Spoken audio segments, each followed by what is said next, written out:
Okay. So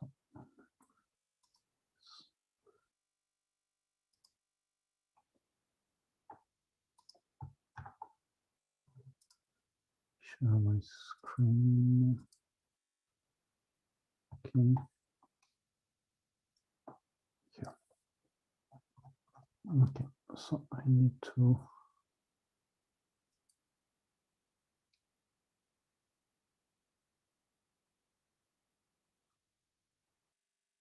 get back to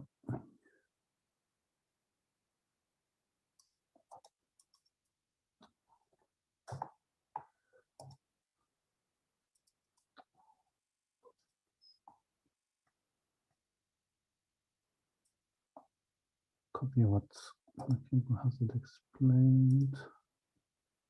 My notes. Yes, okay.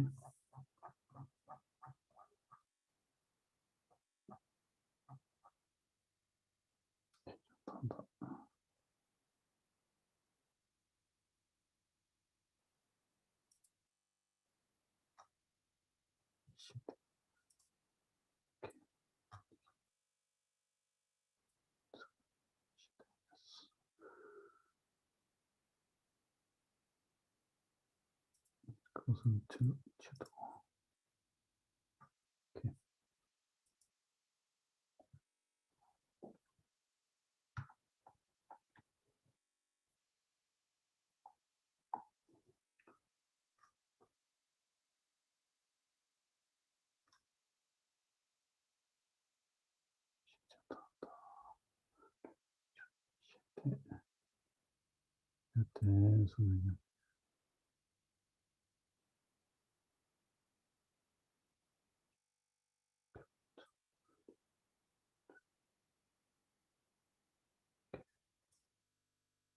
This part I can take away.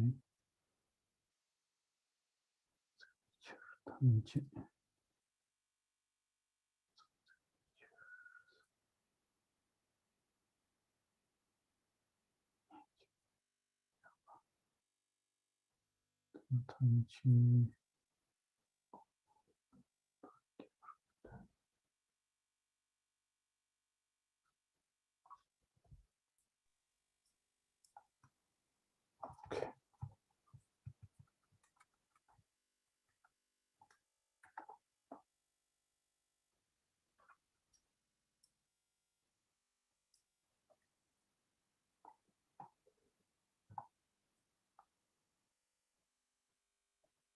Yes. Okay, so this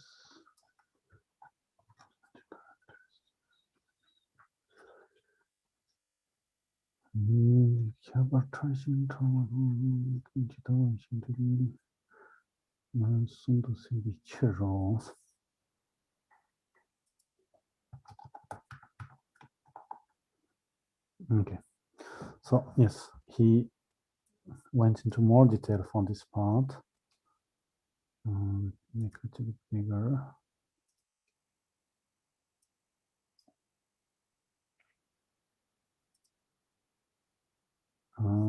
Okay, so we were saying yesterday, yes.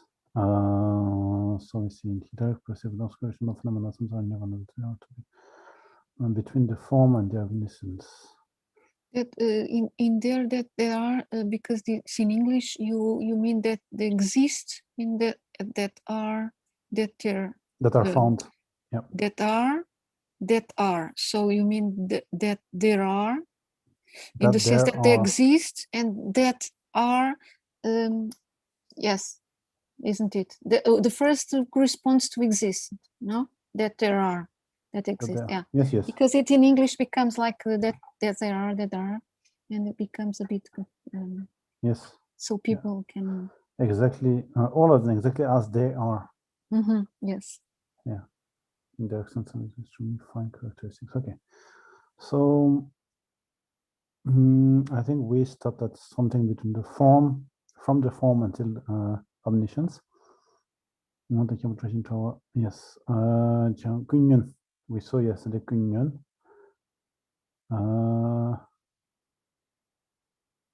Yes, but it's not. Yes, Kunjang. We saw that. And so here, that is included, yes, he said the verb include, de pas here. Campo said in English. 2 times. One we can delete.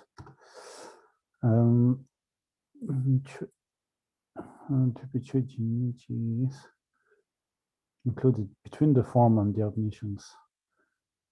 Yes, and between the form and the omniscience that we have already seen. It's there. All of them exactly as they are. And yes, Yoba de Datanches. So it is whatever exists, all of them. And so here Campbell was saying that it's actually quite a lot of, there's the infinity, and there's a huge amount of things that go into between these two things, these two extremes. And so you have on the one side the form, and then on the other side you have the characteristics of the omniscience. And he was saying that if we looked even in the room that we are now, even in one's room, then you have already an infinity of different things, different components, different phenomena that are there, that are already very difficult to count, only on that small space. And so this gives an idea of the vastness of all phenomena, exactly as they are. And then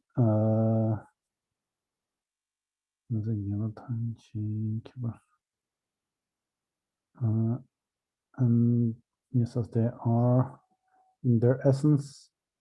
Yes, and so what means here the essence is essence of what constitutes them, maybe Nyugungo was. Because here Campbell said that, for example, he take a pen and he says the essence or what constitutes the pen is something with which we can write, something that we can put on the paper and make drawings, make shapes. And so that is what defines or what constitutes a pen. So in a similar way, each time we have one phenomena of one thing that is found in the whole, in between the form, physical form, and the omniscience, then each of these have their own kind of what makes them what they are, their essence. I don't know if essence is the right word, but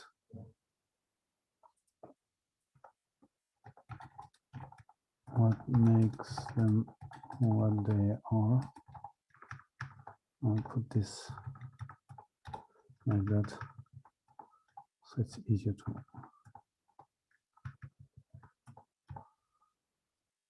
see. Okay, and so when it comes to the characteristics, and then it would be like continuing with the pen, and then we have big pens, small pens, in different sizes, and then pens that are made from different materials, from different things, like for example made of metal and other material. Then we can also bringing distinctions of the pens that existed in the past, pens that exist right now, and that will exist in the future. And so at each different moment, you can have different kinds of pen. You can differentiate between the pens in terms of time as well.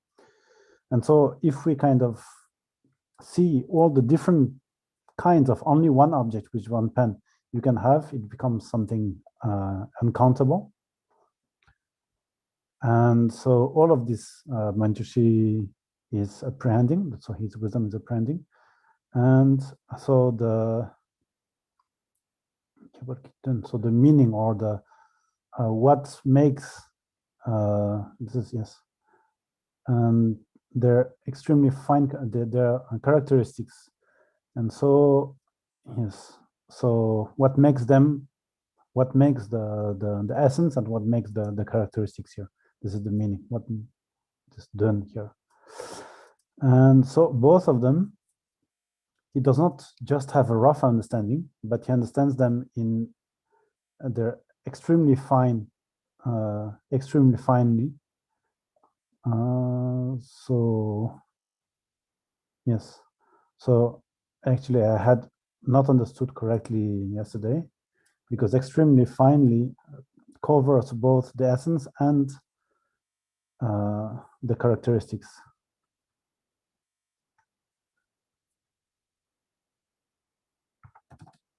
So let's put it on the end.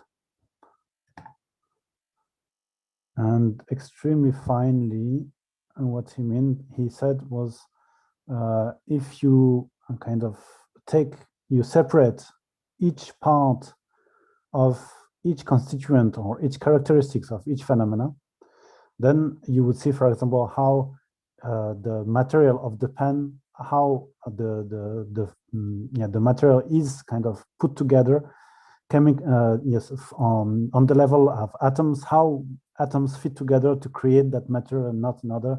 What makes this the aspect of this, or the specificity of this particular material like it is, etc. So really, from starting from even the way that this this matter is put together to make that object, from something as subtle as that, then he understands he knows everything.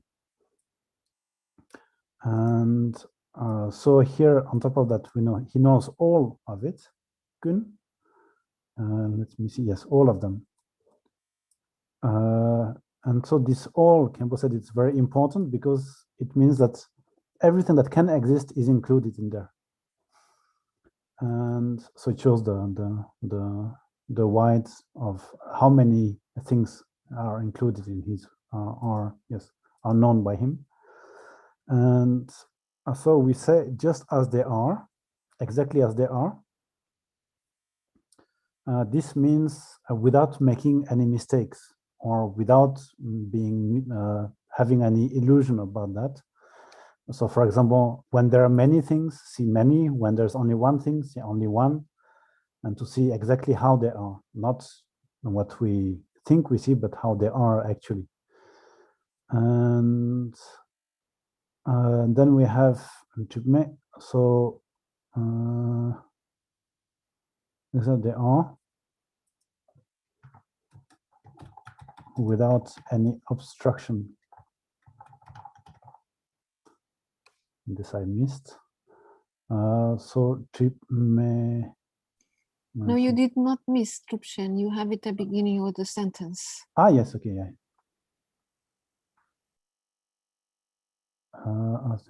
Yes.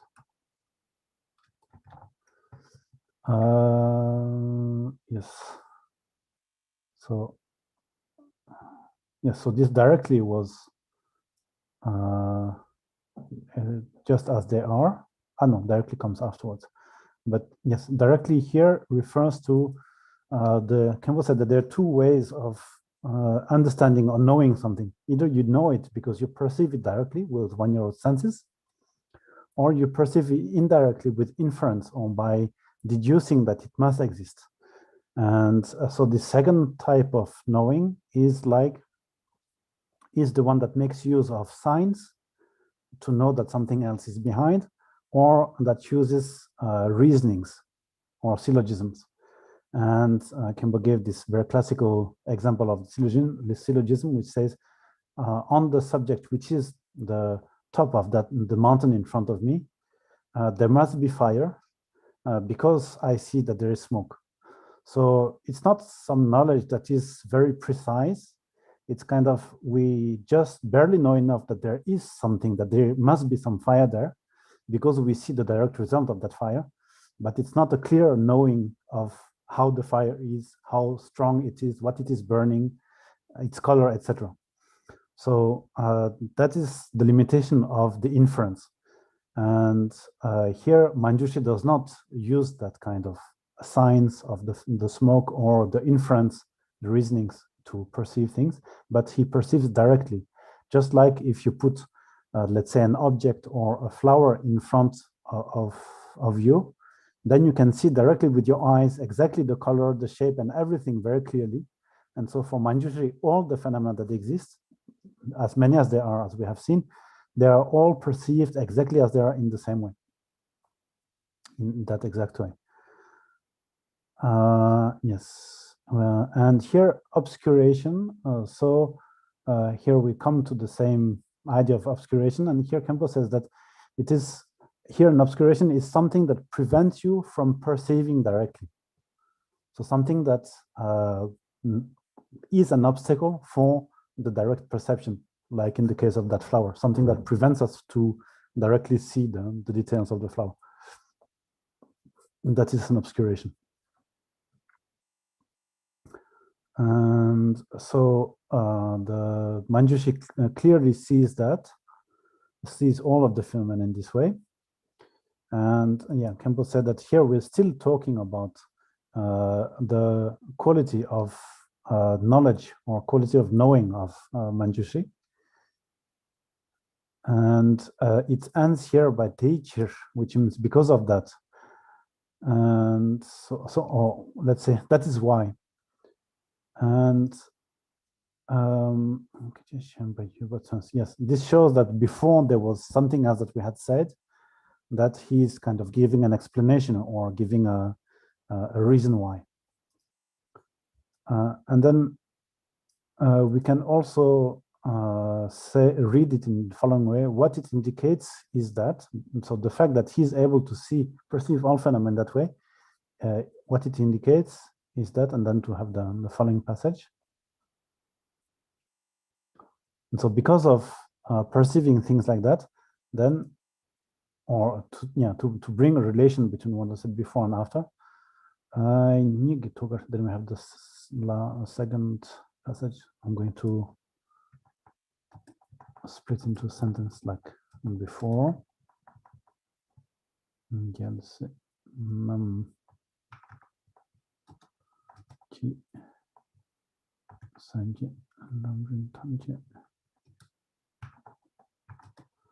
So by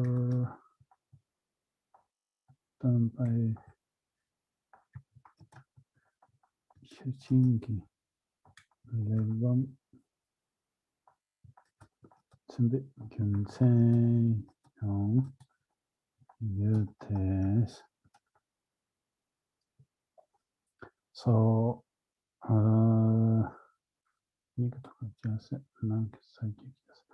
on your heart,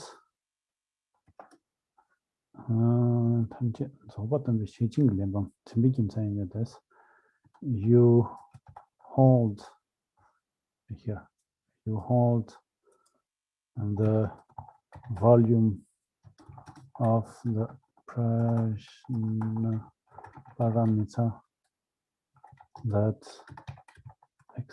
presents in its entirety.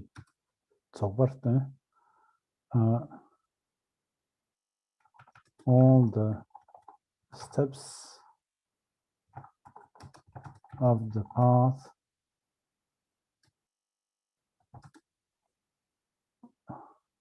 of the profound, yes, and vast path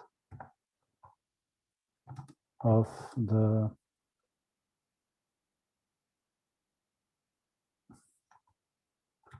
sons of the victorious ones.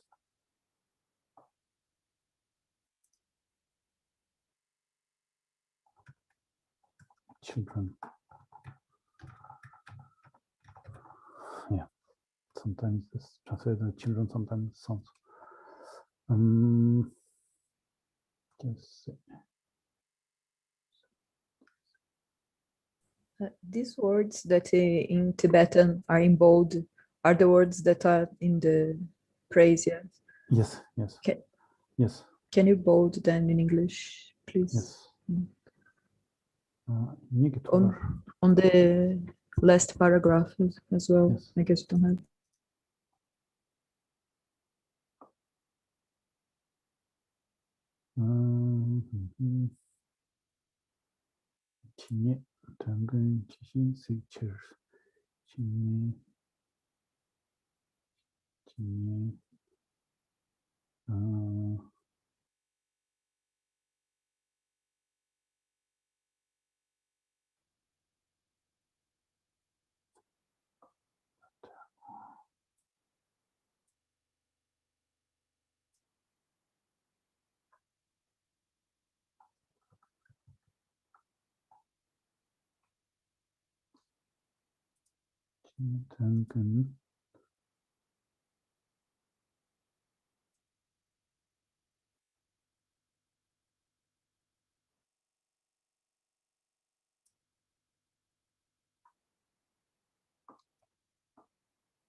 Yeah, so this one I don't really know how to put it because here, yeah,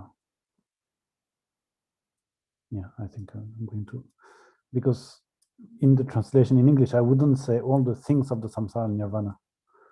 And then I have also, I think, no, I don't have phenomena, so it's fine in this Tibetan. Yes, I have phenomena here. So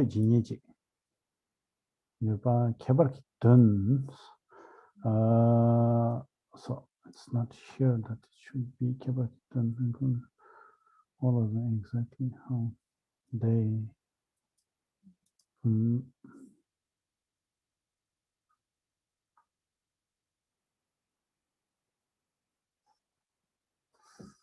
yes, didn't stand, I don't know. All the things that are going to put in the form and the omniscience that are included into the form, things that there exist.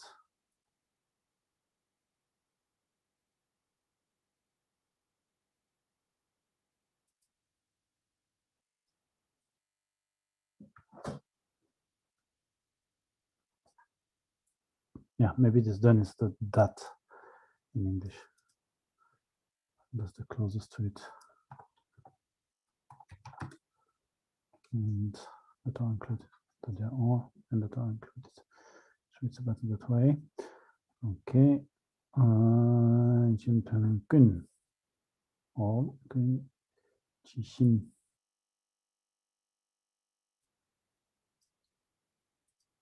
Pictures.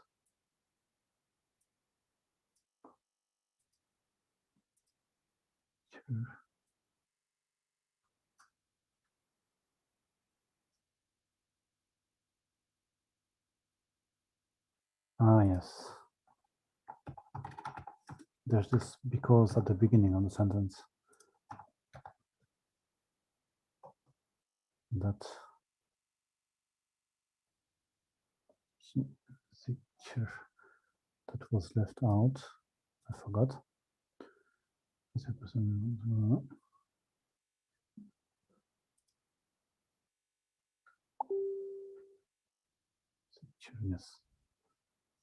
Need to learn.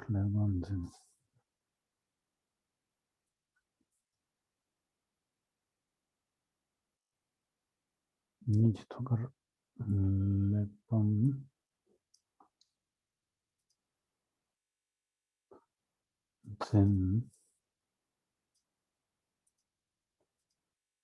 to learn. Then yes.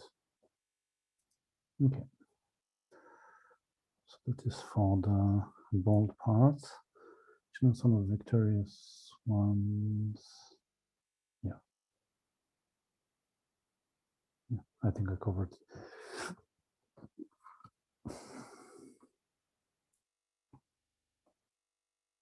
So, yes. So here the Tibetan says ni, which means it's kind of a third person pronoun, which means self. So it's the reflexive, but here it's translated as your, on your heart. Then this refers to Manjushri himself. And when we talk about, yes, and then you hold the volume. So here the volume, Kimball was saying that it's something that is pretty easy to understand. It's this Tibetan traditional way of making books. And volume of the Prajna Paramita, that explains that presents, explains or presents, it's in its entirety. And so in its entirety, Campbell said that it meant systematically, so without leaving anything behind in its entirety, until there is, until everything is finished, literally. Zo is to finish, right, or to complete. Yes, and the way this is explained is, so in the way that the path is explained is very clearly, because if it was not explained clearly at some point, then the Bodhisattvas wouldn't know how to go about progressing on that path and then reaching enlightenment. So it needs to be set out clearly.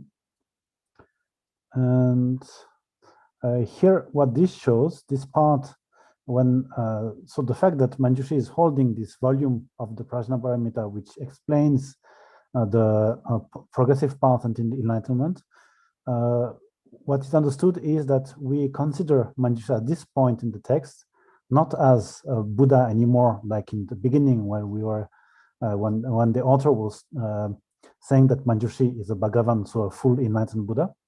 But here we come back to the more common way of thinking about Manjushri as a bodhisattva on the last bit, on the last moment of the 10th bhumi. So just about to get enlightened, not enlightened yet, but about to get enlightened.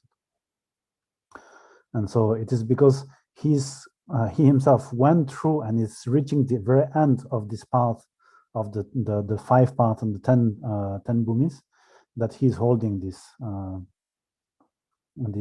volume of the Prajnaparamita. And so this, all the steps, yes, and so the steps here of the path, and so the steps are like starting from the path of accumulation, the path of application, the path of seeing, and the path of meditation, and then non-meditation. So these are the different steps, and there are also the 10 bhumis. And so all the steps of the profound and vast path of children or sons of the victorious ones.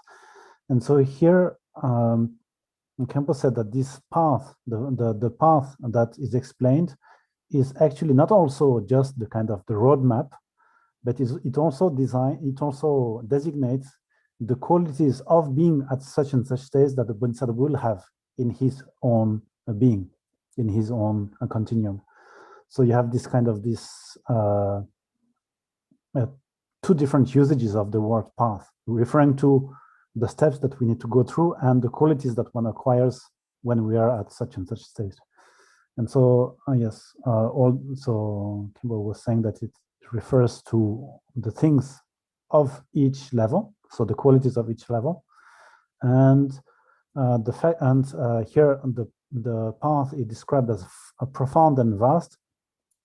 And so the profound aspect is the one of the emptiness, the realization of the emptiness, and the vastness is the very vast descriptions of how many bhumis there are, how many paths there are,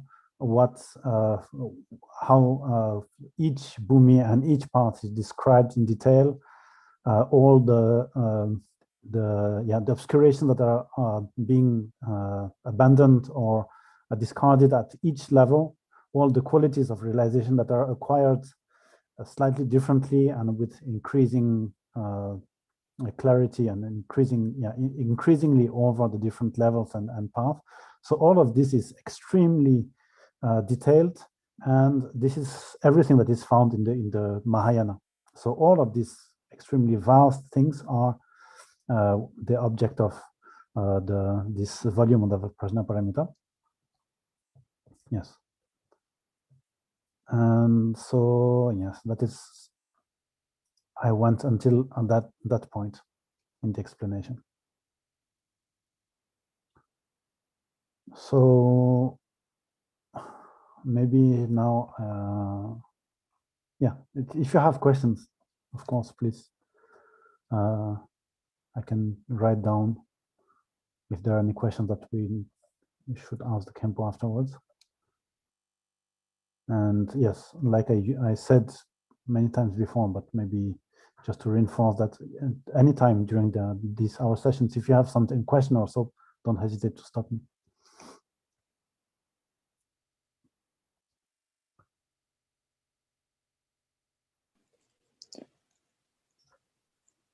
My biggest question on these is the part on it being just, if you can go a little bit over it, like their essence and their characteristics extremely fine. So Yes. they're both extremely finely, but I'm not sure what that means.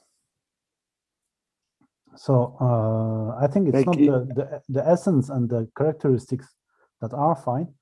It is the understanding of each of this essence and characteristics that is extremely the understanding of it, and the point until where he perceives. Yes, he perceives them. Yeah. The characteristics and the essence. He perceives them extremely finely. Okay, Yes, that yeah, makes a lot. extremely Yeah, fine. okay, Yes. that makes sense now. Yes, and so that's when we understand that way, then it makes sense what Kempo said about understanding even how atoms are put together to create the matter that will build the pen. Mm-hmm.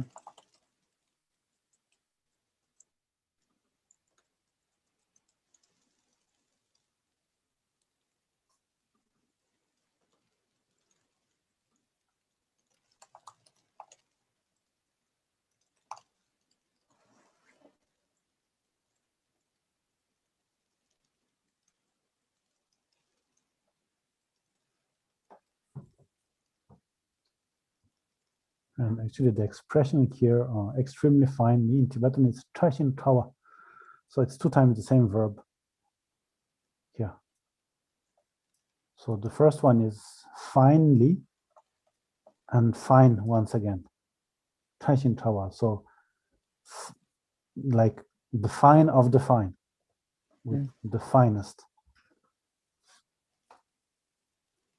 Going finely over what is already fine. Something like that.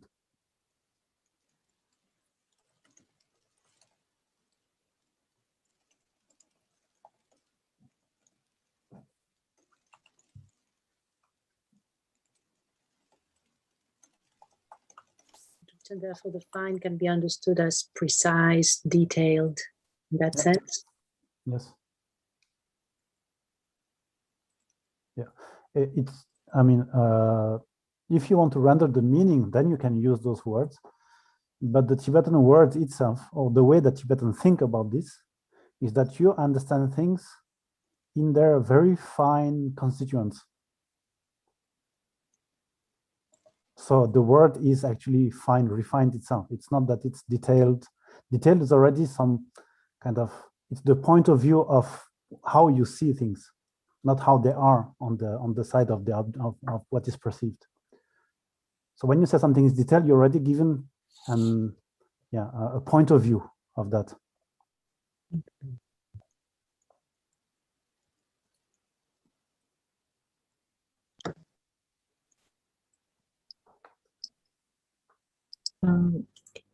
Here in the first line, we say, here is how this wisdom perceives its object. And then it seems that we will explain about how the wisdom itself perceives its object. But then we start with, because he perceives, here is Manjushri, yes. Right? Yes, he's Manjushri. Then it is a bit weird. Because he perceives, let me see how, okay.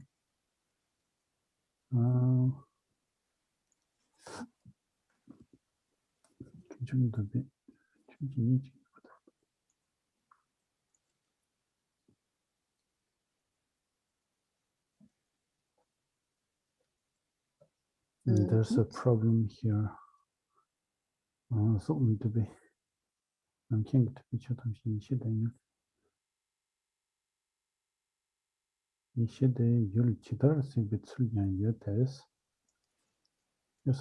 this wisdom perceives its object. Yes, because we jump from the wisdom to the person. Yes. Yeah. So I'm thinking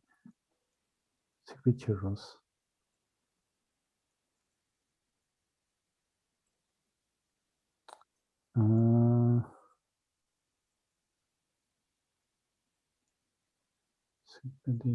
see. Let me see if there's a he actually in the Tibetan or not. Maybe not. Zoom in Nankin Parkin Junkie to be Chiji, Chiki, but the Lantan checking out and Keber Kitan, touching talking, Chitara, Shin to me soon to see teacher. No, yeah, there's not a he here. This is something that I seem to have added.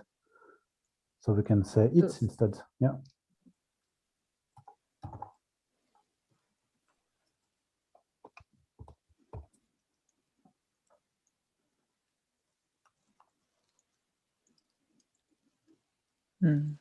Maybe that's, I don't remember exactly, but maybe it's because the Campbell was referring to Manjushri because it's his wisdom in the commentary that I put here.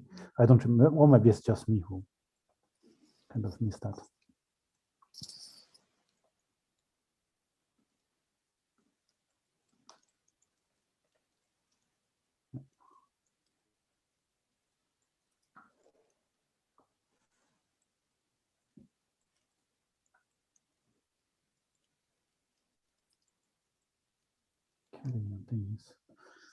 Teacher.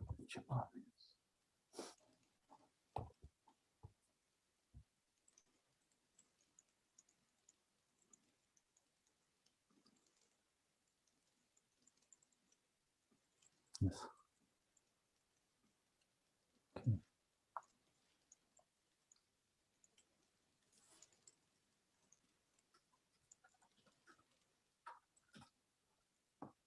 Any other strange things?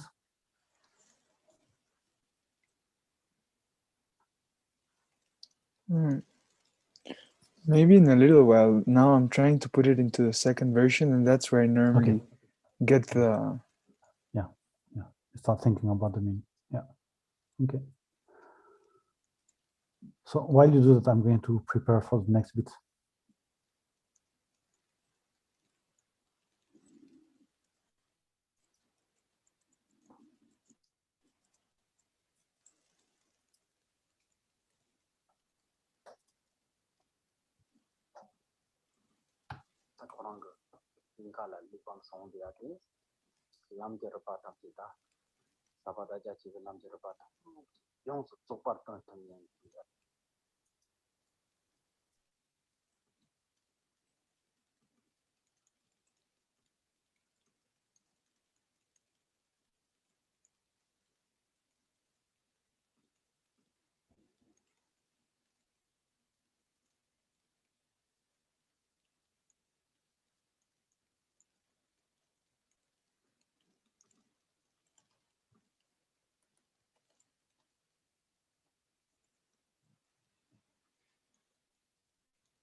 So now the time of the pause.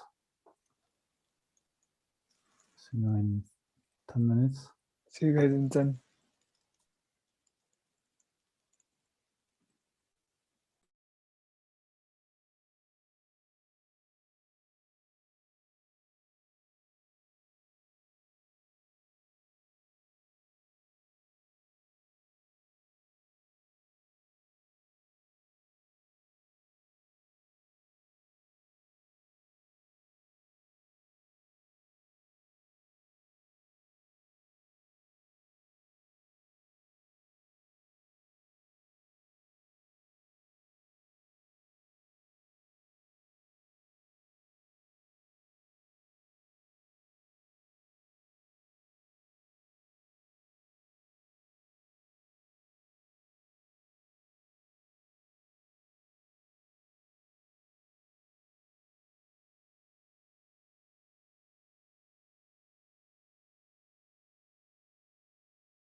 still have about 10 minutes to go. So I continue.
Okay. I finished to take notes about what Kempo said. Egyptian, before you start, can I ask you a couple of questions? Sure. So it's on the when you said essence and then you put what makes them what they are. I was trying to think what it could be, and could it be something like components? I'm not sure which way the Tibetan word goes for. Yeah, let's look at the dictionary, what it says.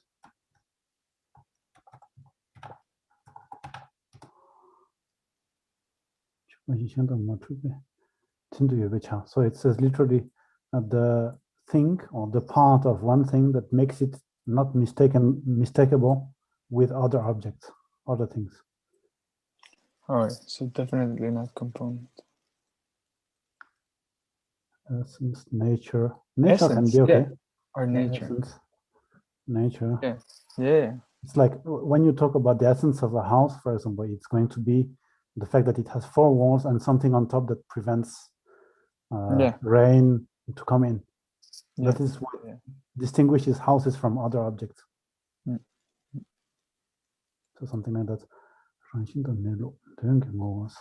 Yeah. So here in the main Tibetan dictionary, it says nature or nature basically.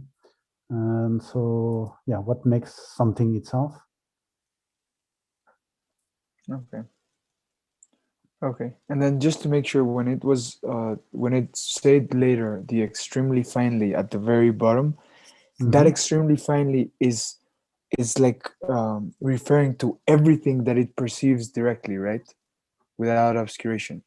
It like, because I moved it around before, and then because before it was more of just the essence and the characteristics, but is it fine that it's like it perceives without obscurations in like extremely fine or something like that, all of the phenomena in samsara, right?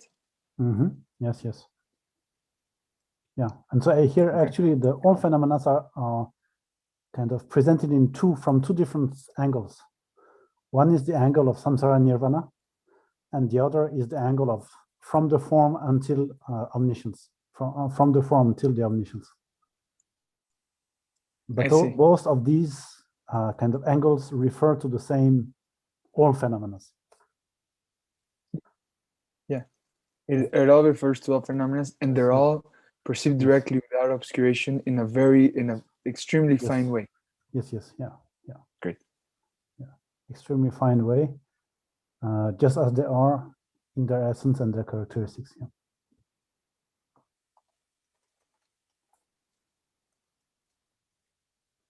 Yeah, that looks good.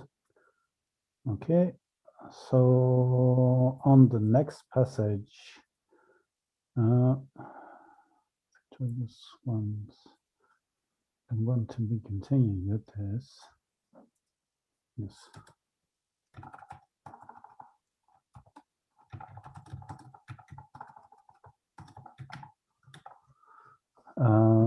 Yes.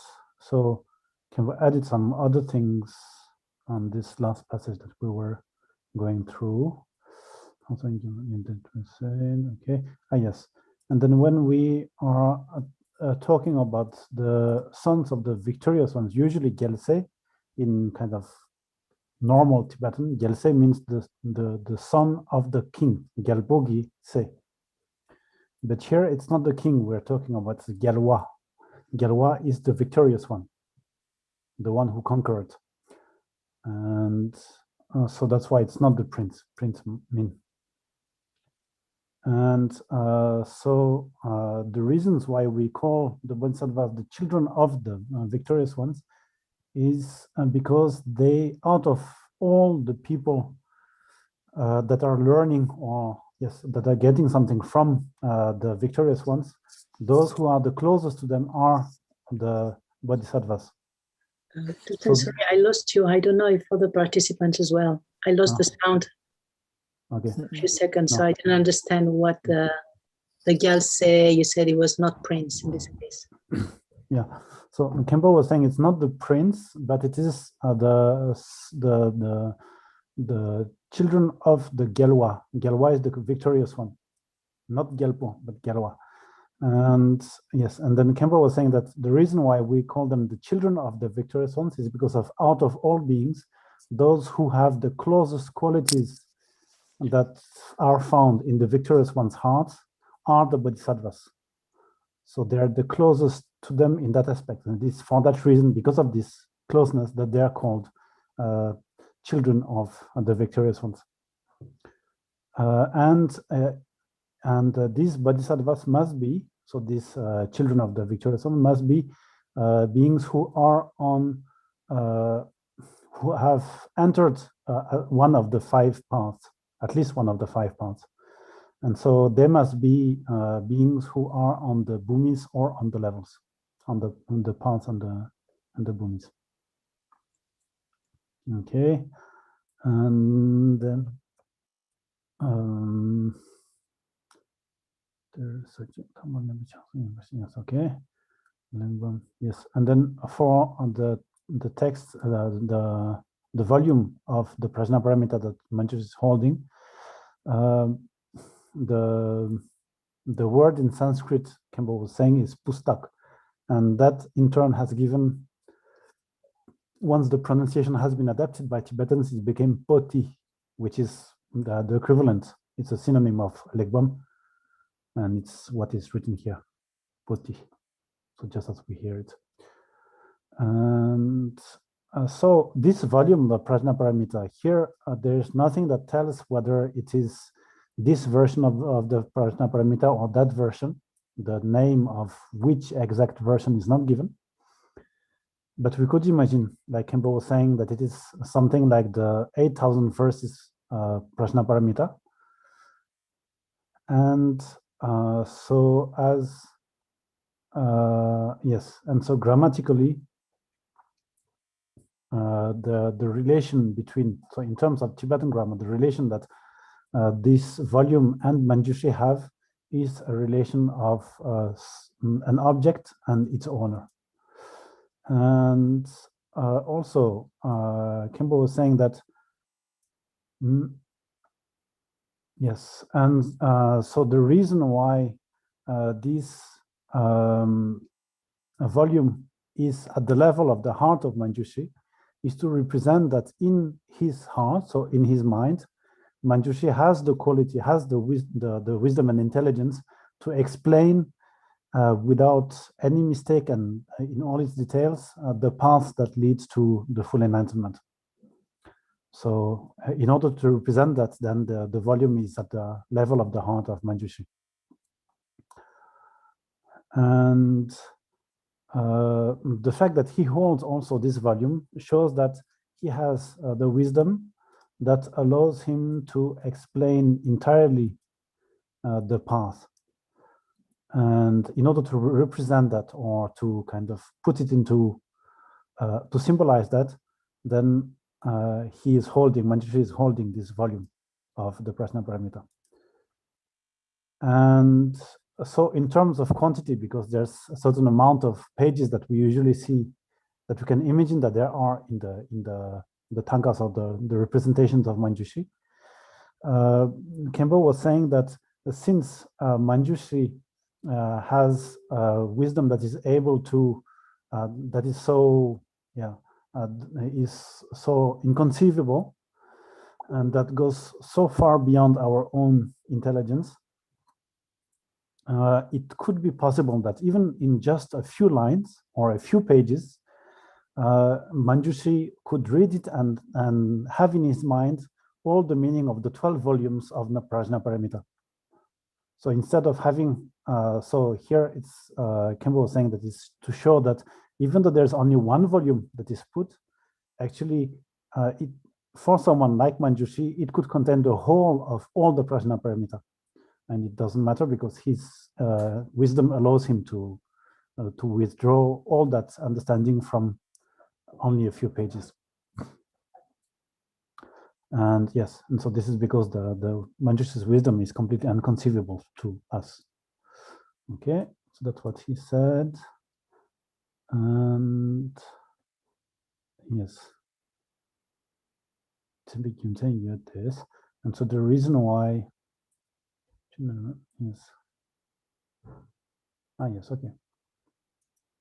Going to, so it looks like I was taking notes on the wrong passage, but dettambo no samba oh have said before.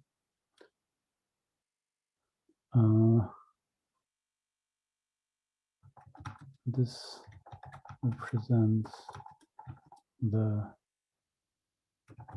knowing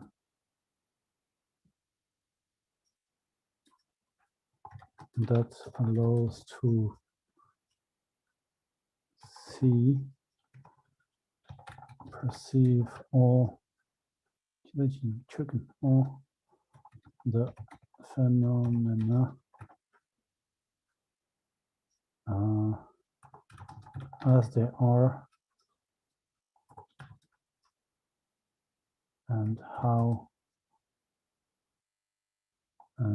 as they are and in all their diversity,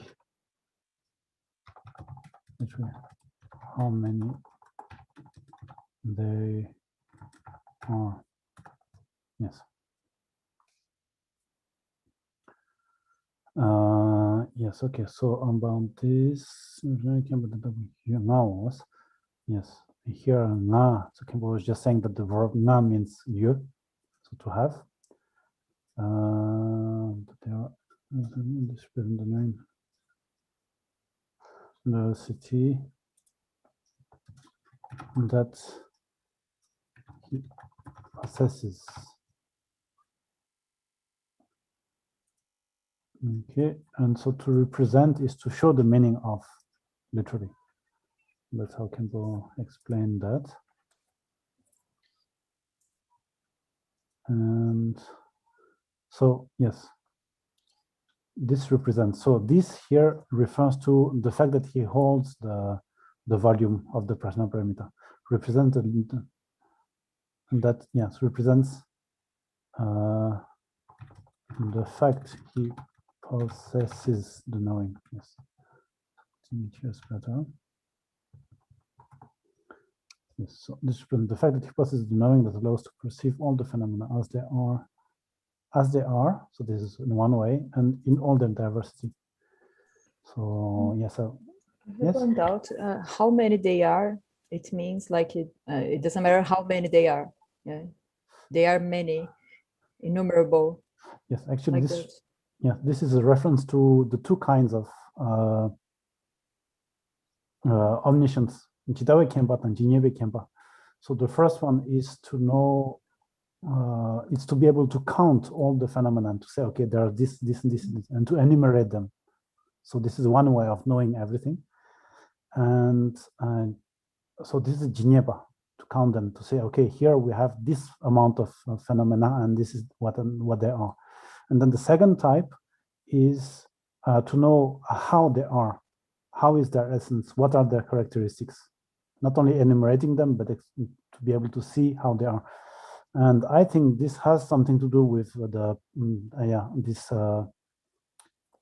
this kind of a pair that we usually make between profound and vast. Profound goes into what the nature of the things, so how they are, and vast is how many there are. So go into all the details. No, to how many there are, so to kind of enumerate and see them in this other way. Yeah, but then I am in doubt with diversity, because diversity wouldn't mean how many they are. It would mean like Yes. there are several kinds.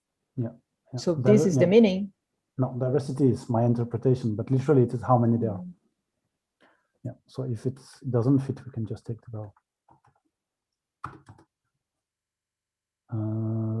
So how they are and how many there are. Yeah. Yeah. I just try to kind of make it sound nicer in English, but maybe I'm just introducing some more confusion. Okay. And then after that. Na frase anterior, quando se começa-se esta, começa-se, é a continuação da outra por ser porque. Yes, yeah. Ok, então pronto. Yeah, so this second sentence is portanto, esta yes. começa com a letra pequena, não é? Yes, it's just my computer that doesn't like to have a line that starts with a kind of, how do you say that? Yeah, whatever. Okay.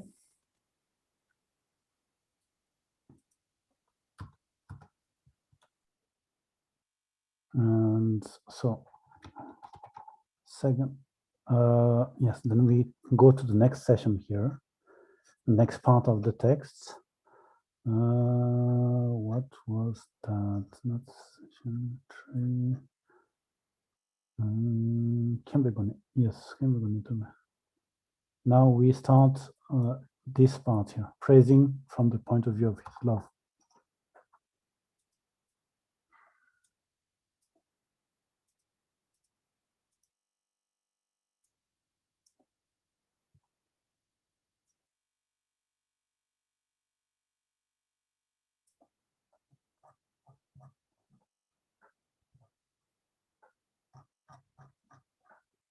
Yes, here.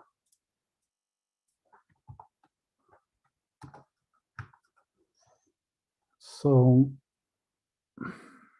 yes, and so until above, we have covered the praise of Manjushri from the side of his knowing, and now we are going to start the part of the praise that covers his love.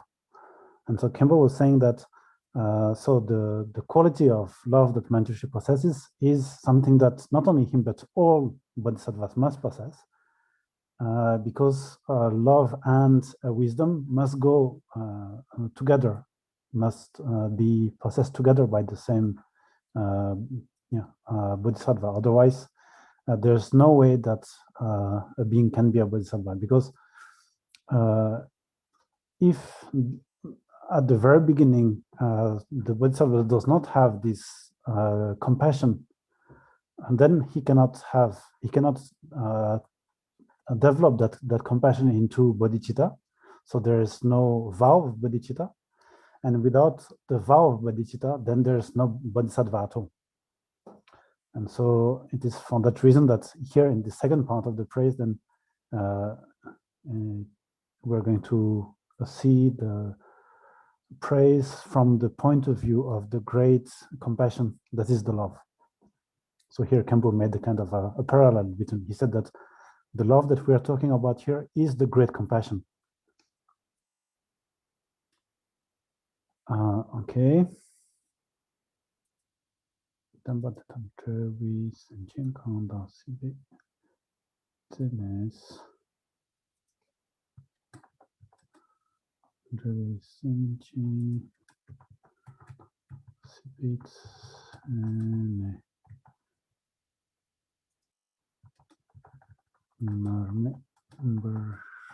Ki corrector rar chiching.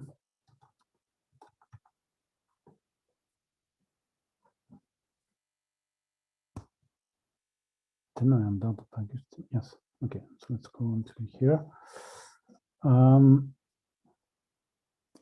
So yes, here there are two different interpretations that are possible. So I don't know which one to take myself. Can't go neither. So yeah, let's put both of them.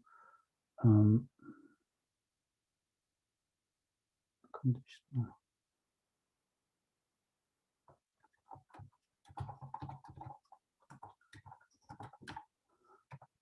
Conditionally.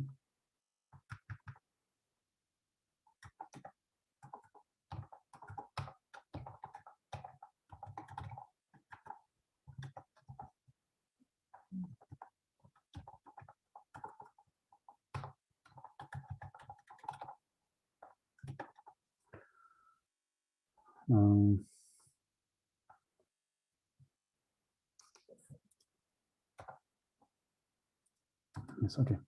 Unconditionally, so this is the first one. So all the sentient beings who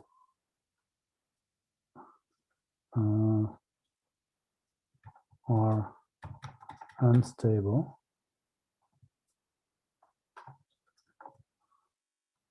So this is the second interpretation. Unstable and and are jailed or put in the jail of the samsara from the top of the existence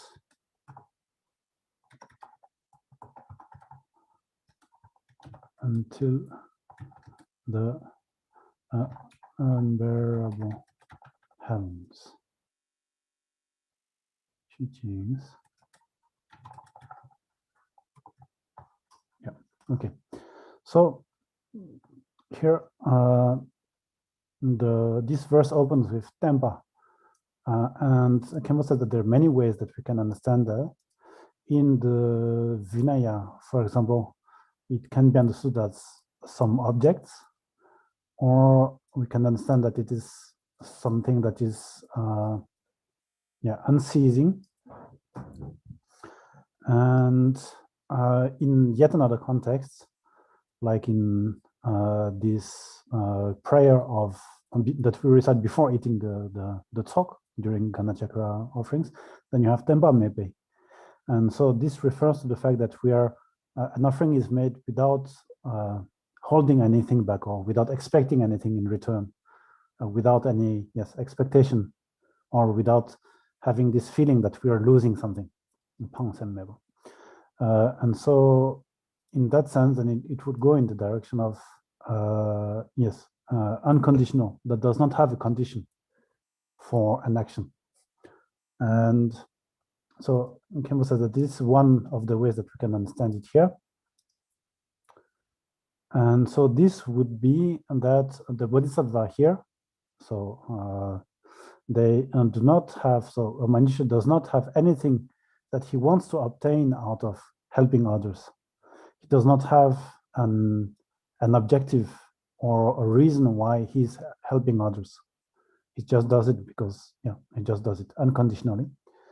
And so, yes, and here a Tempa would be conditional, and Gel means to be separated, which means that he does not have anything to obtain or does not have any expectation when he helps others. And so if we understand in this way, then we have this particle of Gelda with this particle that has the meaning of OF, like the table of someone. So on the genitive, and this, if we understand in this way, then the genitive would be a very far, it will be linked to something very, that goes very far here. It would go until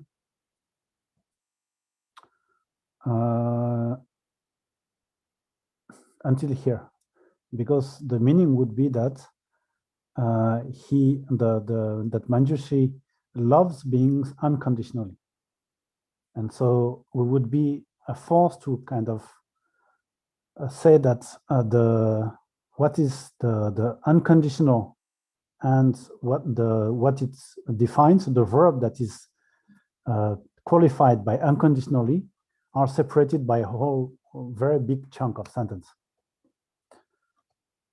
But this is one way that we can understand it, and Kempo finds it's a correct one as well. And yes, and the other way that we can understand this Tempa here is that Tempa is something that is stable. And so here, what is stable is the qualities or the virtues or all the positive things that the bodhisattvas possess. These are all stable within their being. It's not going to to disappear or anything. It is stably within them, and it won't change from that state. Yes. So if we understand that, then the thing is, and the Khenpo is saying that it is an understanding that he cannot find in a dictionary, meaning that when he looks at the dictionary at Ten, the entry of Tenpa, there is no such thing as what he understands here. But at the same time, understanding it this way, first, it makes sense. And then second, it allows to join directly, not having to jump until the end of the sentence, but to join with what follows directly. And so in that perspective, then what would not be, because here there's this verb to separate or not to be. And so what would not be stable is the qualities of ordinary beings.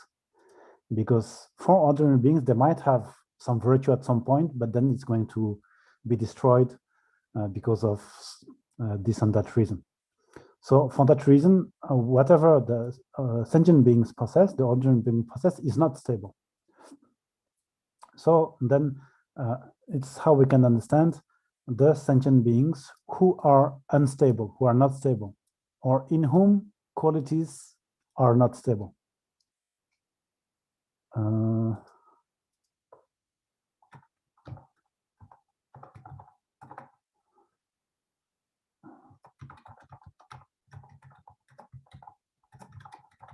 Let's put it in this way.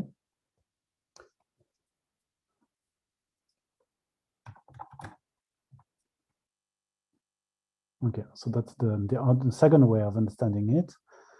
And Khenpo was telling me to judge by myself which one I would prefer to choose. And then I just pass this to you.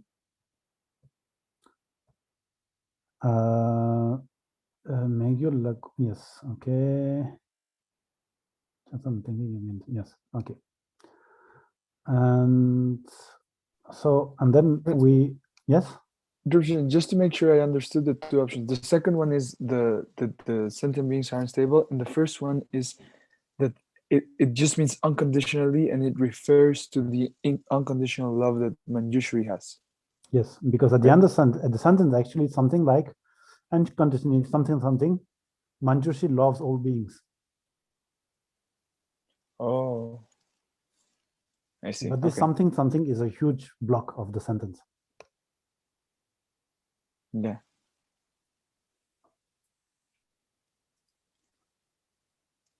If it were the first interpretation of the unconditionally, where would after the tempa, where would it start? Yeah, it would unconditionally. It would be all sentient beings. Yes. Okay. So I put into square brackets. I'll put into square brackets or in this not stable. Yes, it would be until here.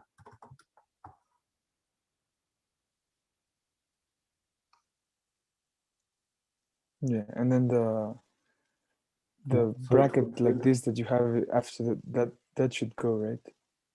Yes. After unconditionally. Yes. So let me put it same here. Yeah. So the first one would be unconditionally. All sentient beings are put in the jail of samsara from the top, etc. And the second one would be all sentient beings who are unstable. That makes sense. Are put in the jail of the samsara from the etc. Yeah. So these are the two options. And yeah, Kanda. So yes, sentient Kanda.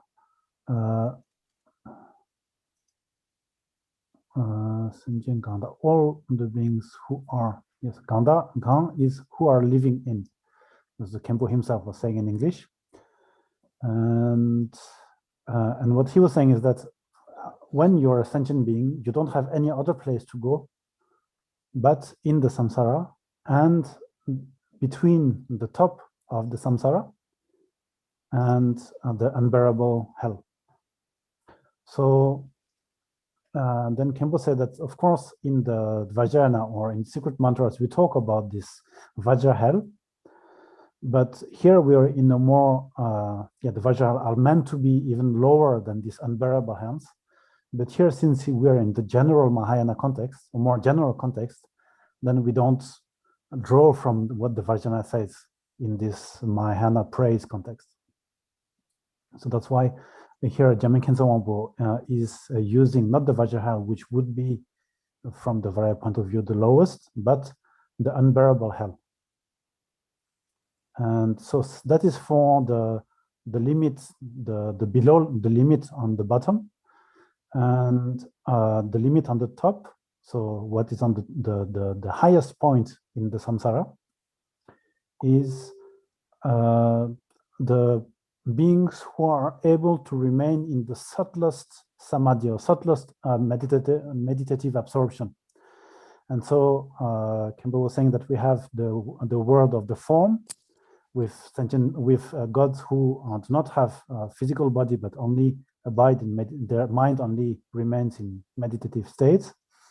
Then on top of that, you have the four formless abodes, and they are first. Yes, their names are for the space is infinite, so infinite space, infinite consciousness, nothing, and not nothing. Yes, and Yome is neither the existence nor the non-existence. So these are the names of the four formless abodes, and the highest point in samsara is the last one, which is neither one nor the other. So maybe just to give you a rough kind of what these things mean is that when you develop the meditative state, you reach a point where you will feel that there is nothing that is actually existing. That's actually the what is really there. The only thing that really exists, you will through your meditation, you will disconstruct all the form, etc., all the sensation, etc., and you will reach a point where you will feel that there's nothing that exists except the space itself. So that's why we have the name. The space is infinite. So the only thing that really is there is the space that is infinite. Then you will go beyond that state and feel that even the space is not, this feeling that the space is infinite is not yet the maximum that you can go in meditation. Then you reach the second one where you will think that it's consciousness that is infinite. And then after you will feel that it's not even consciousness, so nothing is infinite.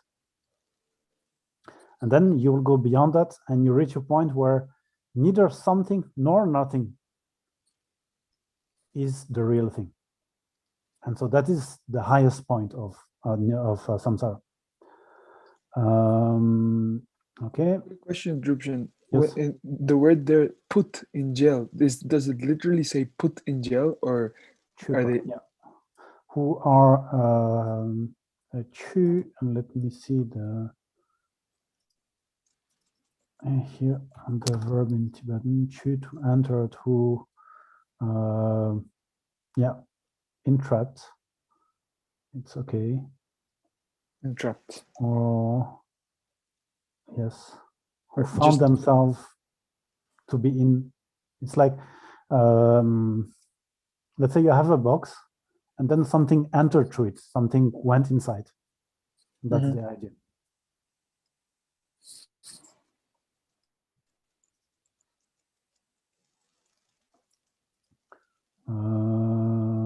So who are put in jail. So yeah, our put is not the right way of putting things, but who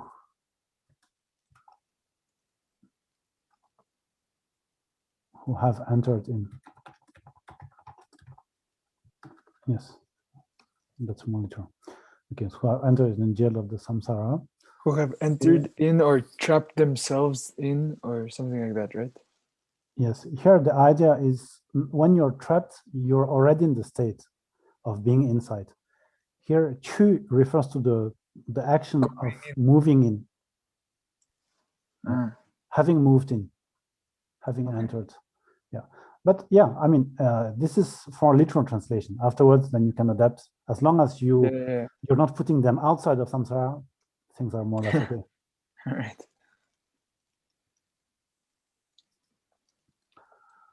Okay. Yeah, until two things. Yeah, and then chu here, and Kimber was saying this to, yeah, he was using the verb to put inside. But what you have in the text itself is the passive form.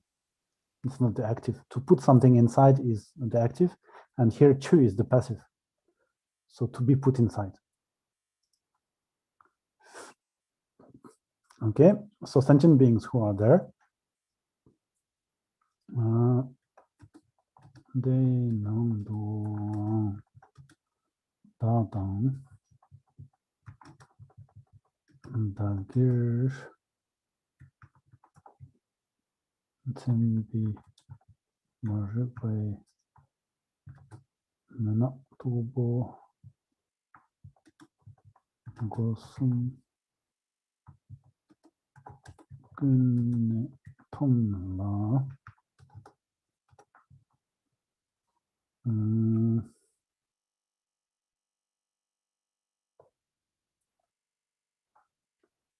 so and then within it, so here again it's not capital W. We had some part of the root text which I didn't put in the here. It's okay. And here kanda sibitsan kanda all sentient beings.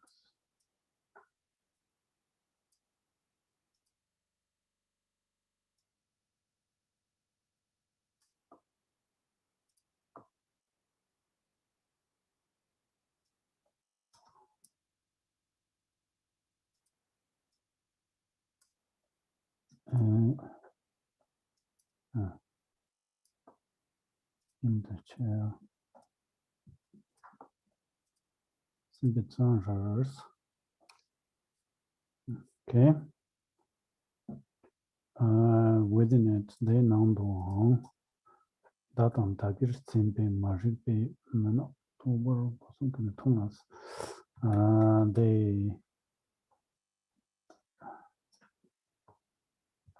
There are three doors are completely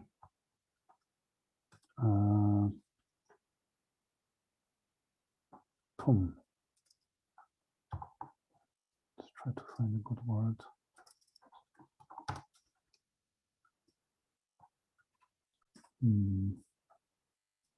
Right. Covered.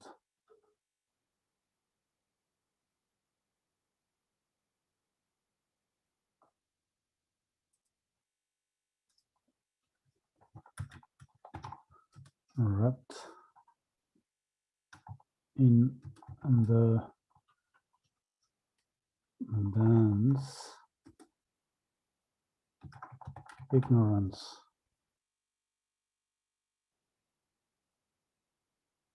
of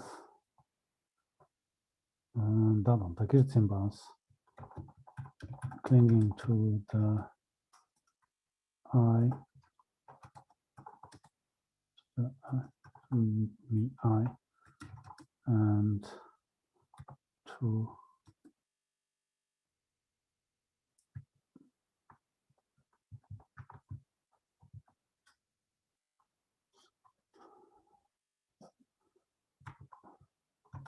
mine.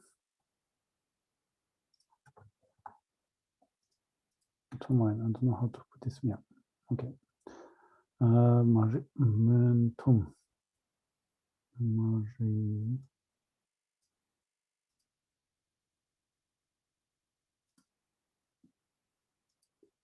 Tense. Not tobos. In the tense darkness of ignorance.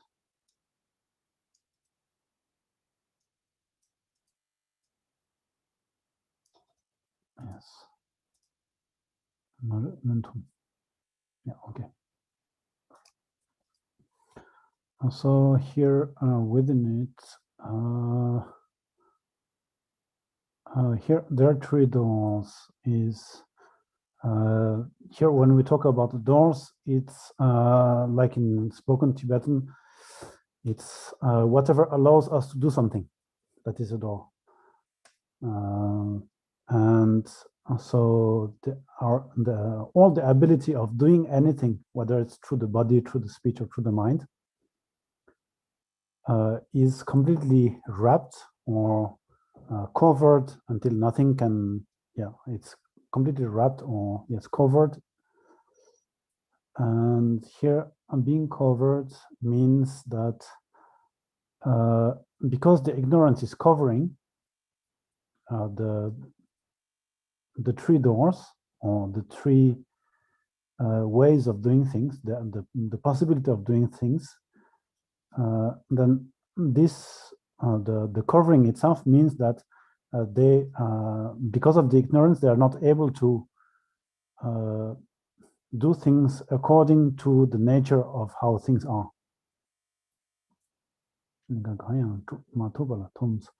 Yeah, so being wrapped means that you're not able to do anything according to the way that things actually really are. So I guess this refers to the fact that it's not that they are completely unable to move in any way or do anything, because they still do a lot of things in samsara, but they're completely blocked, wrapped, if they want to do something that corresponds to the nature of things. And this completely wrapped in the dense darkness of ignorance. Here, and the darkness is it's not just darkness, but it's menak, dark night, like Campbell was saying. And Tugbo dense means that it is completely black. It's completely dark. There's not even a little bit of light or visibility at all. And the example that he gave is just like when you have very dense forest, then you cannot go easily at all. So in the same way, if the ignorance is the darkness is very dense, then you cannot see anything, and you cannot do anything also. And here, the ignorance is the mind that is mistaken. The mind that is not able to see things as they are, that is what is called ignorance, Marigwani. And so Kempo said just after ignorance in English also. And so here, yes, ignorance of clinging to I. So this clinging to I, like, yes. So the clinging, about the clinging itself, Campbell said that this was the main cause that forced people to be into samsara. So if there is one thing that makes people stay in samsara, then that is the clinging to the I. And this I here is something like when we think about ourselves, this is me, or I am Sherab, I am Palden. And so it is this I or me that is found in these sentences, and what this refers to when we say that this I means. And then the mine is like Campbell was saying, Nedrobo, or so my friends, or my parents, or my future liberation. So as long as we think of something in these terms, then it is part of this clinging. Okay. Yes, and then so Kimber was saying that here from this part onwards, then we have always metaphor and the meaning that is conveyed through it. So here the metaphor is the dark night, which is very dense, and the fact that sentient beings are covered by it, wrapped by it. And the meaning is that, and the point or the meaning that this metaphor is illustrating is the fact that the ignorance is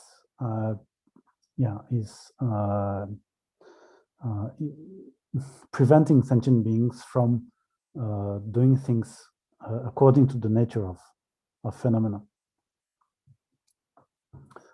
Okay, and then yeah, I think it's time for the pause right now, no? Okay, see you in 10 minutes. See you guys in 10.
Okay.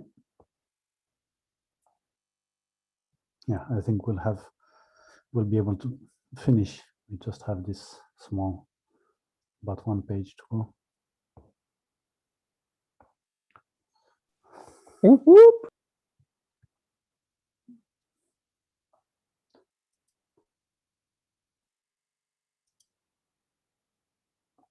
And then soon. We draw malpa.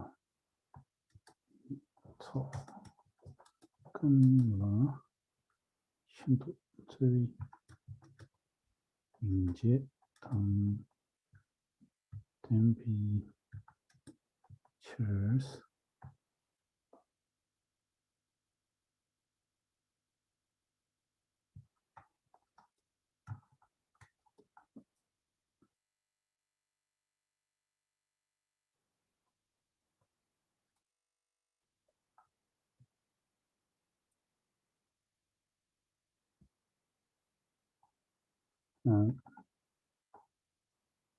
cosa della tene tomal sunji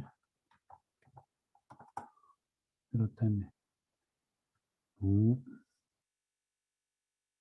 Yeah, literally it means relying on this della tene. Well, because of this, the conservatory draw malib it's all kind of shindo needs with the temperatures.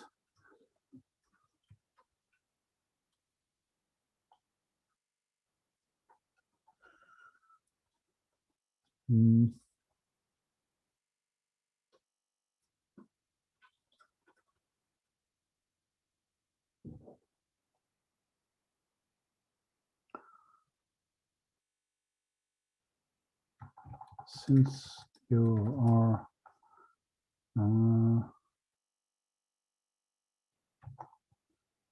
you have, it's kind of the simplest form to put then, since you have the compassion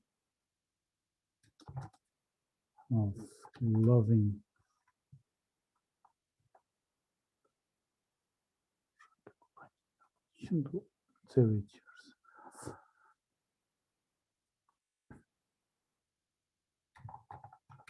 actually loving sounds strange, but we'll see together after what it means. Loving all the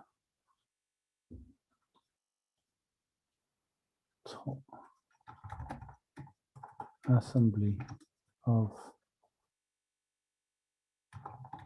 sentient beings without exception,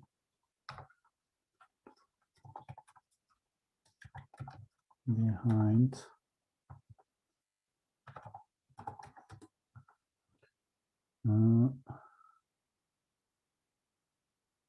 who are oppressed by the three sufferings.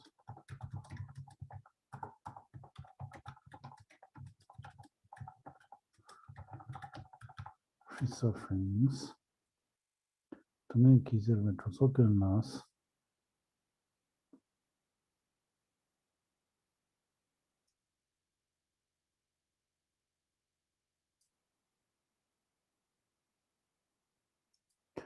who are, yes,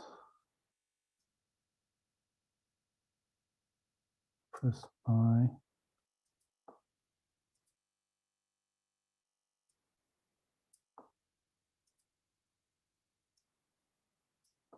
suffering. So then here the bold becomes very subtle because I don't want to put in bold the plural, because the plural is added in the commentary of the three sufferings, and praise only says suffering, oppressed by suffering. There should be also, yes. So I don't know if we really want to kind of be so meticulous, but for the moment, I'll leave it like that.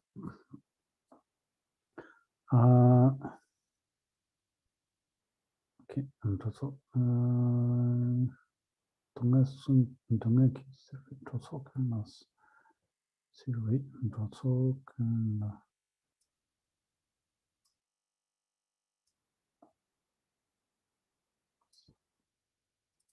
yes okay so then because of this what this refers to is the fact that they do not have the wisdom to see things how they are, that would allow them to do things according to the way things, to the nature of things. So because of them lacking this wisdom,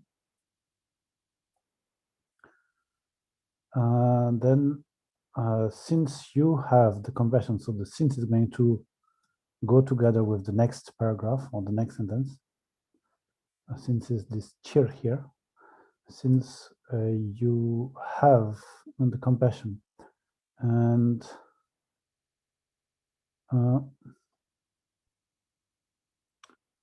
so here then yes so until here we are in this part. Campbell was saying that we have identified who is the object of the compassion of Manjushri or the love of Manjushri, and the object is all the assembly of the sentient beings. And since you have, yes, and so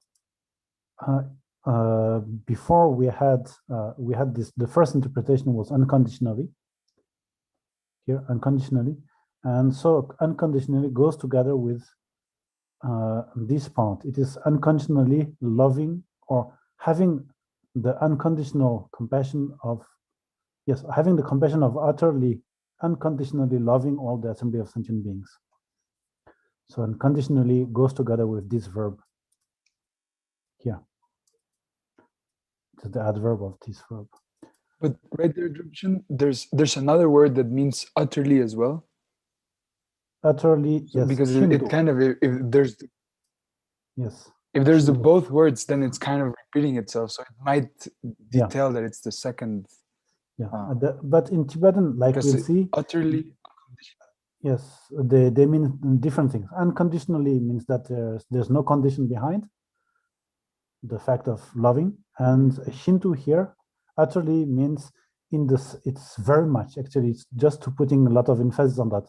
And what the Kempo was saying is that this utterly means in the same way that a mother with only one child would love her child, or in the same way that children have love for their parents. So it's just show the yeah, how do you say, the intensity of the love. This utterly shows the intensity. Whether unconditionally like would show very strongly or completely. Very strongly, yes, very strongly. Good, yeah. Yeah, completely would be like Yongsu in Tibetan. So it's kind of different word, because completely you have another idea.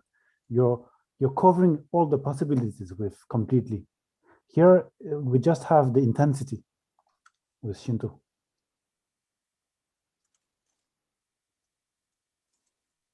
So very strongly is good. Okay.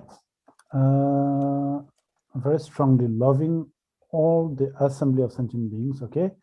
And in case we have this unconditionally, then it is together with this verb that's going to come. So how to put it in what part of the sentence so that it doesn't sound redundant, then this is up to you to do if you choose that interpretation.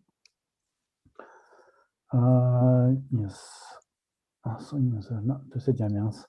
Yes, and then the one who possesses this compassion, so the you here in the translation is Manjushri himself. That's what Campbell was saying. And so the assembly of all sentient beings, did he say something? Yeah, about the assembly, nothing. Or also he didn't comment. Sentient being. Yes, and so here the word for the sentient beings is droa. And droa means the people who move themselves, who have the ability to moving. by contrast of all the inanimate things like trees that cannot move. So yes, Droa, yeah, that's another way of referring to sentient beings, the fact that they have the ability to move. But here, I mean, since we are only referring to sentient beings and that's the usual term, I don't see any counterindication of using sentient beings.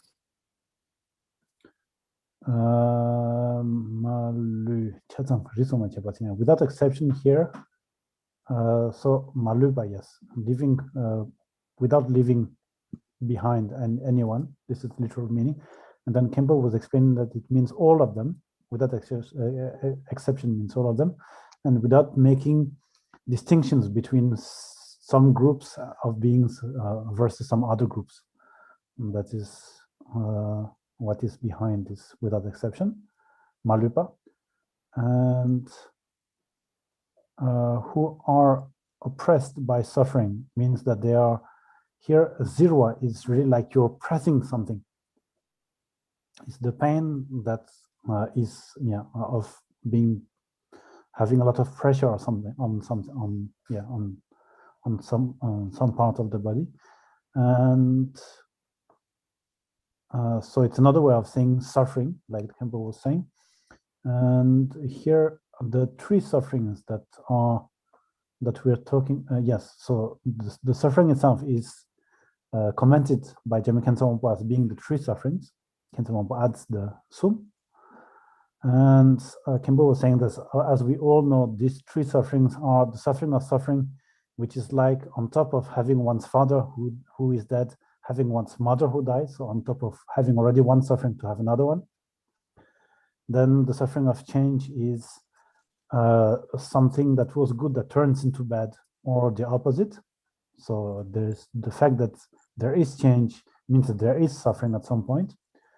And the third type of suffering is the omnipresent, or the suffering that covers everything.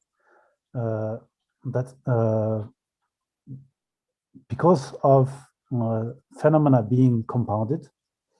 And so Campbell was saying that this third type of suffering is a little bit more difficult to perceive or to see. And it is the fact that because things are compounded, then either they will become the cause of some suffering, or they will become the result of some suffering, or the result of suffering in the sense of suffering itself. Suffering that we can actually experience as being not nice.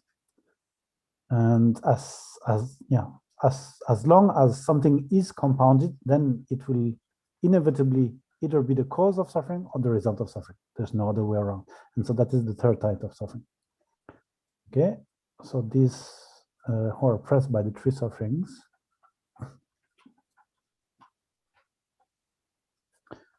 Yes, and since, okay, yes, since we have this since here, then you cannot put a full stop, but a comma. Pechitarna teya yotes.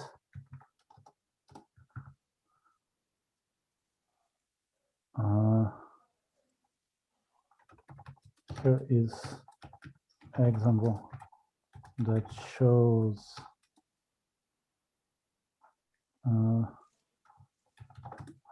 this is.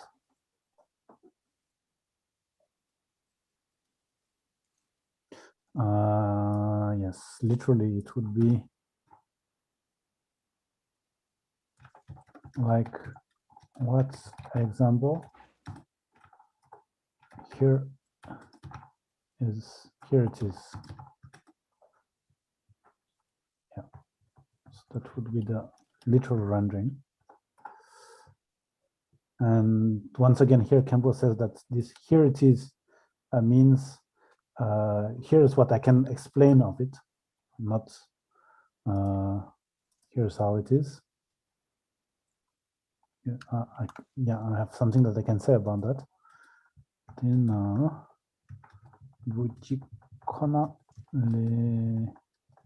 maybe ma te rang ki bula nim tsewa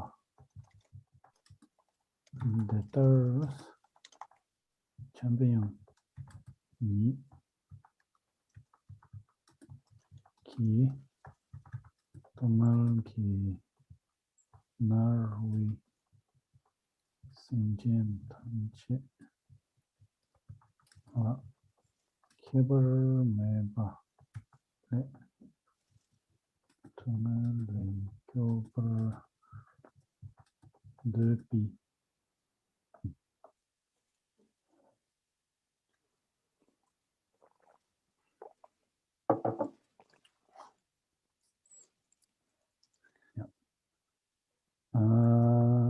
tsewa tong temperatures.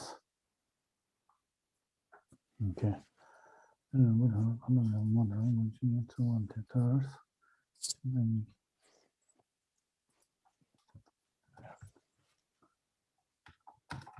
the same here, same way that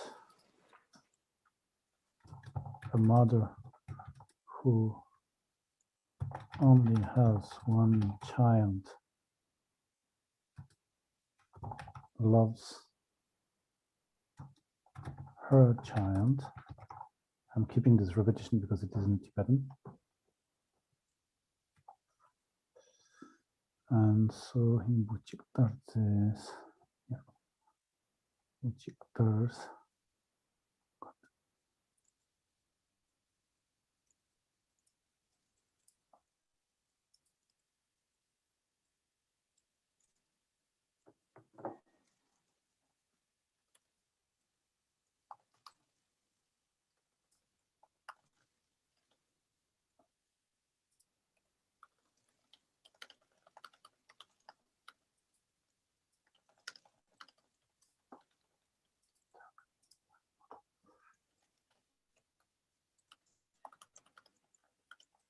Okay, so here, and then what the Campbell was explaining is that this Buchikonal maybe Ma is a mother who, yes, in Tibetan it's kind of unusual structure. And so he put it into more obvious spoken Tibetan. So a single mother one mother who has only one child, who has no more than one child.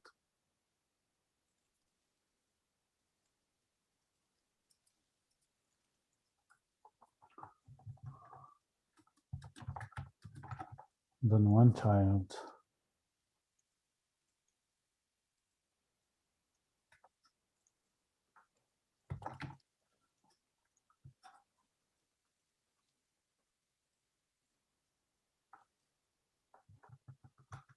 Only has one child. Okay. And yes, and then Campbell was saying that imagining a mother that only has one child, then this mother will give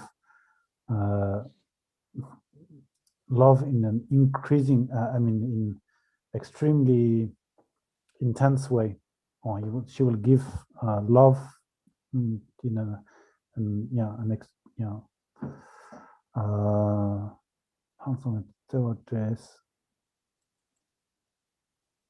huge amount of love. She will love her child in a way that is not surprising, but that's surprised because of the intensity of the quantity of love. Okay. And then Chambe Yang Niki Tonga Kinarwi Senjan Tanjika Kebar Mebale Tonga Kibu the Betot and the Mitchers. Then Manjushri himself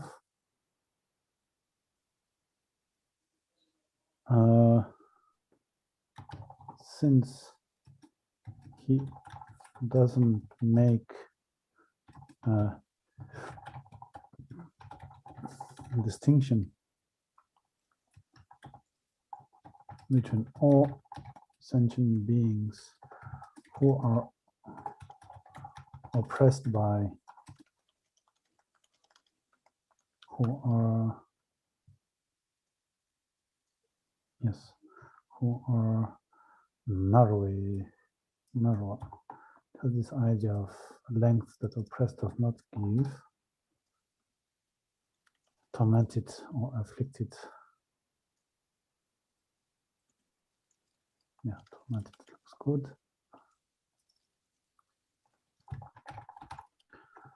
Tormented by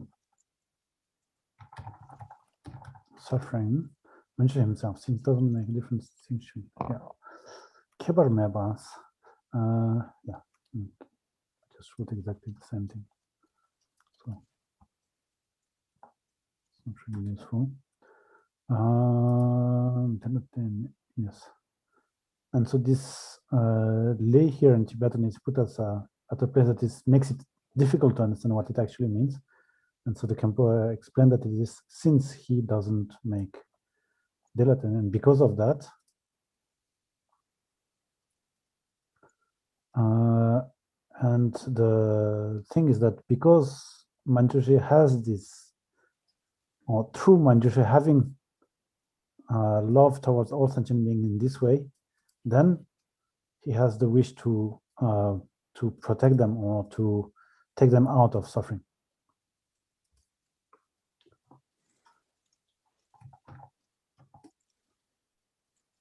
Remember this. Yeah, and then the third images assesses has the love of wanting to protect them from suffering.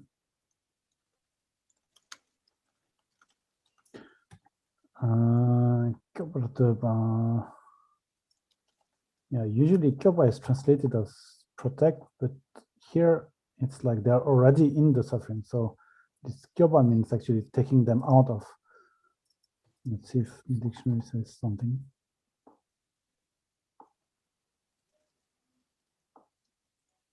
Protect, escape, rescue. Rescue looks better. Rescue them from suffering. Okay.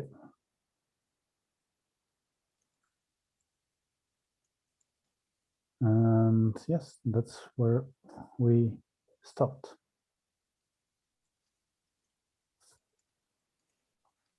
Drupchin, quick question on when it's up on the interpretation 1 or 2, there's a part that's on bold that wouldn't in the interpretation 2 that who are.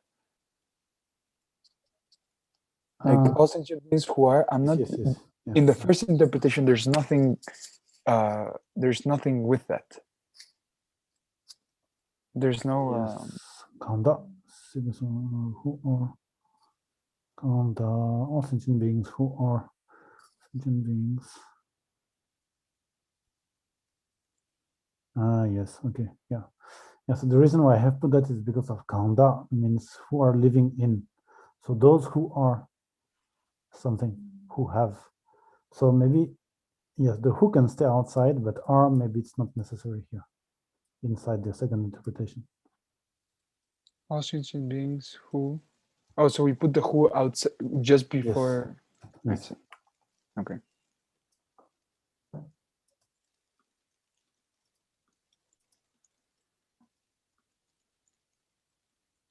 Yes, then it works. Yeah, great. Thank you.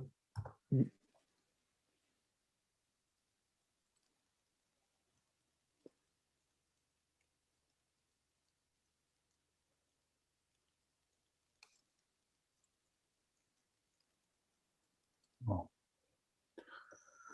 Good. We're able to finish his explanation. Super cool.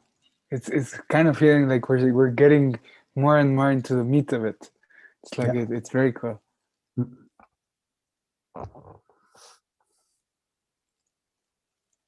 And actually, this is the kind of usual feeling that we have when you're receiving teachings from a Kempo when you're studying in the Shedra.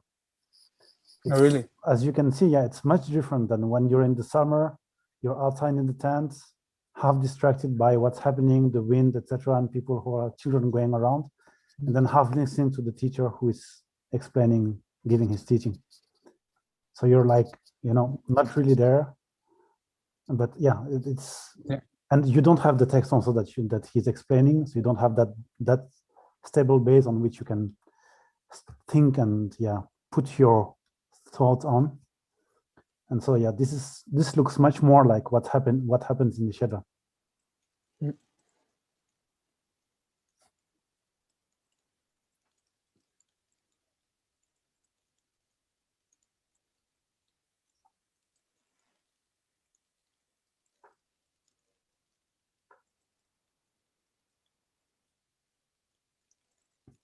And here what is nice is that we have all the time that is needed on my side to listen to his explanation. I can come back to it because it's an audio. And then when we go through it together, then I can also go through as much time as I want. So then we can have question and answer like that in the middle. So it's really nice also, because otherwise the thing that is missing from the Shedra is the stress. Oh, really? Because you have the Kempo that is kind of making his explanation very fast, talking very fast because he has a lot of things to say and very little time. And you're stress taking note and kind of fearing that you're going to miss something important, not being able to write it down, etc. And you're like 2 hours of trying to be as attentive as possible and being stressed out because of the possibility of losing something, and you always lose things. Yeah.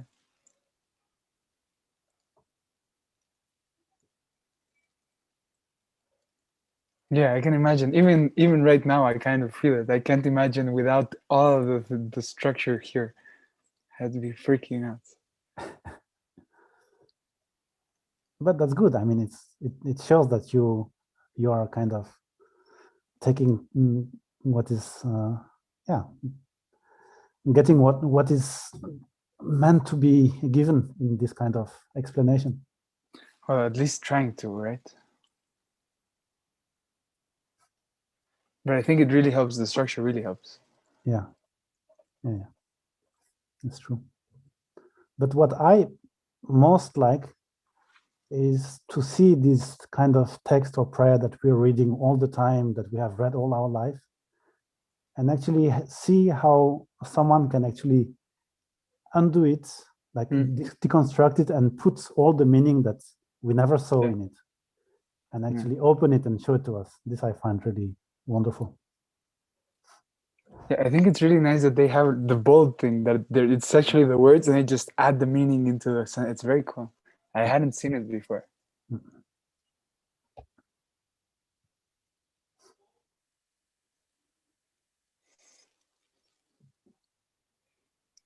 I often think about these prayers more than a paper, more than one surface. It's like 3D, No. We look at the surface, but actually there's so much underneath, like an iceberg. That's true.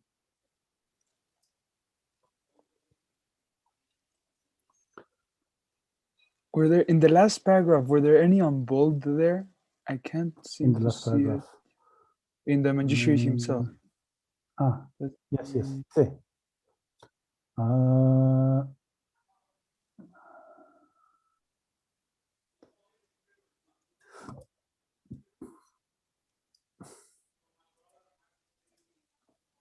That one. Okay. Thank you.